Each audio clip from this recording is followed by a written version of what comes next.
بالعالمین والصلاة والسلام على سید الانبیاء والمرسلین وعلى آلہ الطیبین الطاہرین وعلى من تبعهم بإحسان إلى يوم الدین اما بعد اعوذ باللہ من الشیطان الرجیم بسم اللہ الرحمن الرحیم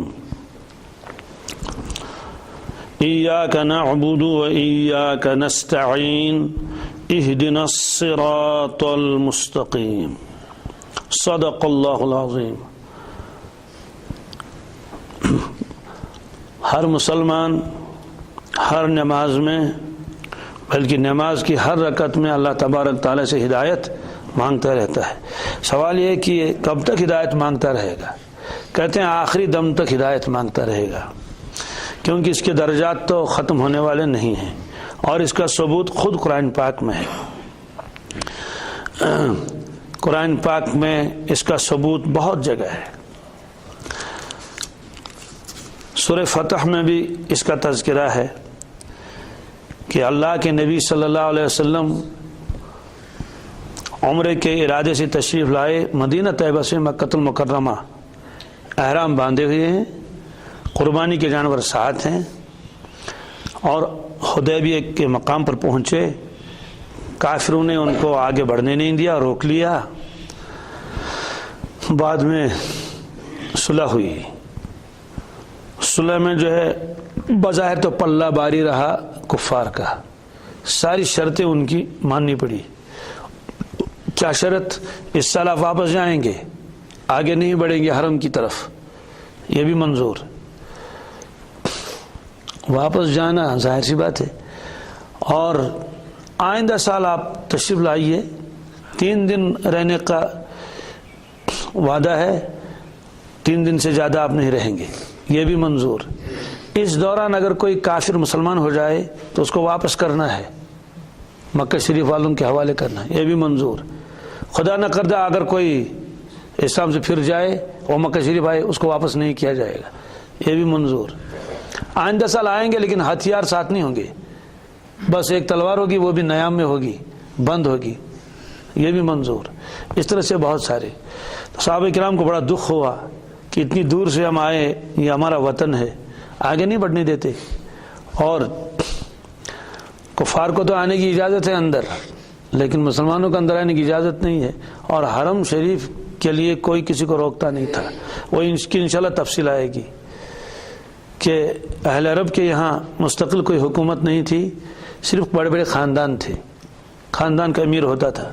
قبائل نشاسن زٹ ہت قبیلس یت قبیلس توے اس بوڑ قبیل کر لکٹس قبیلس حملہ بوجھ پرسان اس ناسن کہین فل مغیرات صبح قرآن پاک میں ہے۔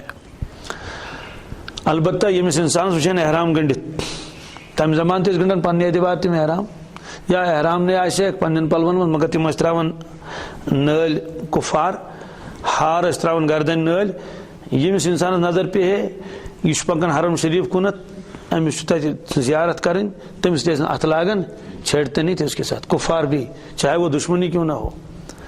بہرحال یہ تفصیل مجھے نہیں بتانی ہے۔ اسی طرح سے کسی کے ساتھ قربانی کا جانور ہو، اس کے گلے میں کوئی علامت ہے، پٹا وٹا ڈلا ہوا ہو، اس کو بھی نہیں چھیڑتے تھے۔ اس کا بیان قرآن پاک میں ہے کئی جگہ۔ جعل اللہ الکعبۃ البیت الحرام قیاما للناس والشہر الحرام والہدی والقلائد، اس کی تفصیل آگے آئے گی انشاءاللہ۔ بہرحال کسی کو روکتے نہیں تھے، لیکن مسلمانوں کو روک لیا، باوجود ہی کہ یہ احرام باندھے ہوئے تھے، قربانی کے جانور ساتھ تھے، گلے میں ان کے پٹے ڈلے ہوئے تھے، پھر بھی روک لیا۔ بہرحال جب واپس تشریف لے گئے صحابہ کرام تو بہت ہی، یعنی ان کے دل چور چور ہو گئے تھے، شکستہ دل جس کو کہتے ہیں، ٹوٹے ہوئے دل۔ تو یہ صورت نازل ہوئی، سورہ فتح، سورہ انا فتحنا لک فتحا مبینا، ہم نے تو آپ کو فتح مبین عطا فرمائی۔